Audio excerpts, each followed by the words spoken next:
The Office of the Sedgwick County District Attorney's Consumer Protection Division wants all Kansas residents to be aware of a recent change in Kansas state law that may have an effect on their daily spending habits.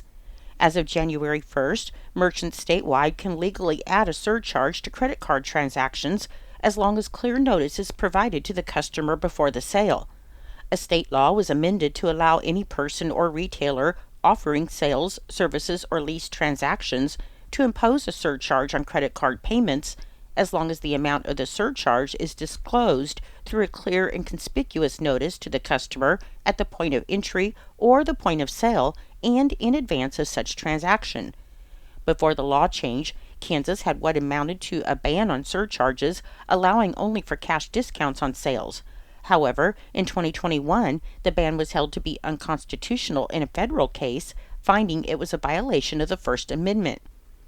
Although debit cards are not mentioned in the body of the new Kansas statute, adding a debit card surcharge remains illegal in all 50 states under federal law, specifically with the Durbin Amendment to the Dodd-Frank Reform and Consumer Protections Act. Similarly, because Kansas state law has no maximum surcharge, the maximum allowed in Kansas is capped by federal law at 4%. Governor Kelly recently announced that Kansas has been selected by the Centers for Medicare and Medicaid Services as one of 15 states to participate in its Transforming Maternal Health Model program, which includes a $17 million grant award over the next 10 years. And the goal of the model program is to improve maternal and child health care for Medicaid and the Children's Health Insurance Program members. The Transforming Maternal Health selection will enhance the work that the Kansas Department of Health and Environment has initiated through its Kansas Medicaid and maternal and child health programs to improve maternal health outcomes for members. The Transforming Mental Health model will support the Kansas Department of Health and Environment in the development of a whole-person approach to pregnancy, childbirth, and postpartum care, and the goal of the model is to reduce disparities in access and treatment, a key focus of the CanCare 3.0 contracts, which took effect January 1st. The model is centered on several pillars, which include access to care, infrastructure and workforce capacity, quality improvement and safety, and whole-person care delivery.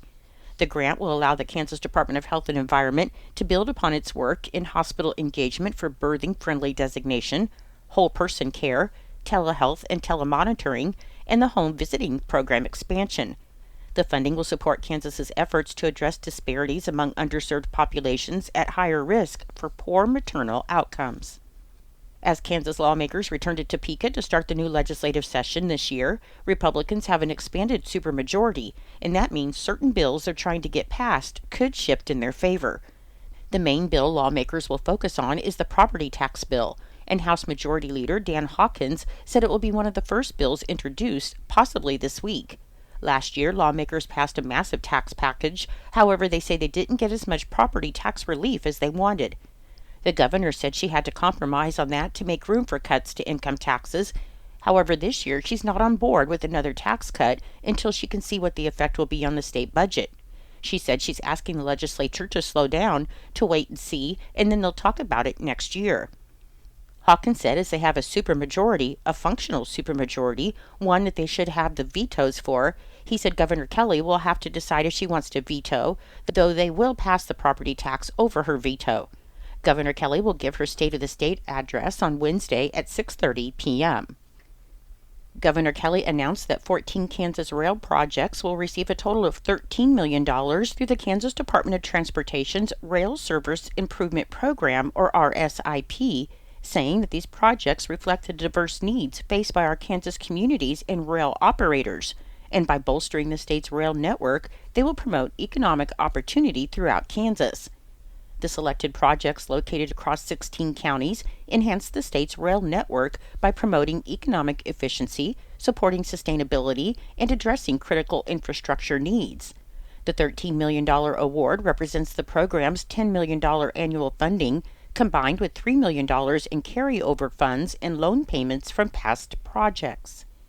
The Kansas Department of Transportation received 22 applications, totaling more than $33.1 million in project costs, with funding requests surpassing $23 million. The program requires a 30% match from each recipient, resulting in a total rail infrastructure investment of more than $18 million. Transportation Secretary Calvin Reed said they're proud to be able to provide additional funding this round, strengthening connectivity and supporting communities that rely on having access to efficient and reliable rail network.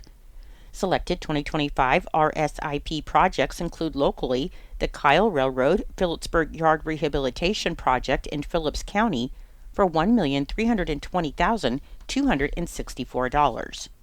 Lieutenant Governor and Secretary of Commerce David Tolan announced that $1.5 million is available for a fifth round of Historic Economic Asset Lifeline or HEAL grants to revitalize dilapidated and underutilized downtown buildings in small communities across the state. And these grants help close the financial gaps for communities who are striving to make their downtown districts economically vibrant. Since Commerce launched the program in 2021, nearly $5 million has been awarded to fund 87 different community projects throughout Kansas. The HEAL grant helps communities to revitalize downtown buildings as spaces for new or expanding businesses, housing, arts and culture, civic engagement, child care, and entrepreneurial activities. And the submitted projects must show potential to be economic drivers in their communities and demonstrate that the space will be occupied by the end of the project. The application will close on January 31, 2025, with the awardees being notified in April. And communities that received HEAL grants in the spring of 2023 or fall of 2024 are not eligible to apply for this round of funding. For more information about HEAL grants and the online application, you can visit kansascommerce.gov/community-development/HEAL. The Kansas Department of Transportation began work on a bridge replacement and pavement reconstruction project along US 281 in Osborne County.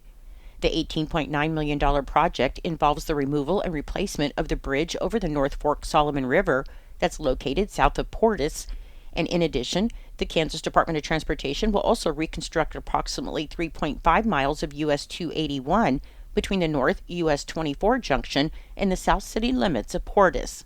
This portion will be widened into a 30-foot paved surface with 3-foot turf shoulders. The project work will initially be constrained on the shoulders, with occasional lane closures possible. The Kansas Department of Transportation plans to close the highway in March of 2025 and reopen it in late fall. And a state route detour will be in effect during the closure. More information about the closure and detour will be provided at a later date.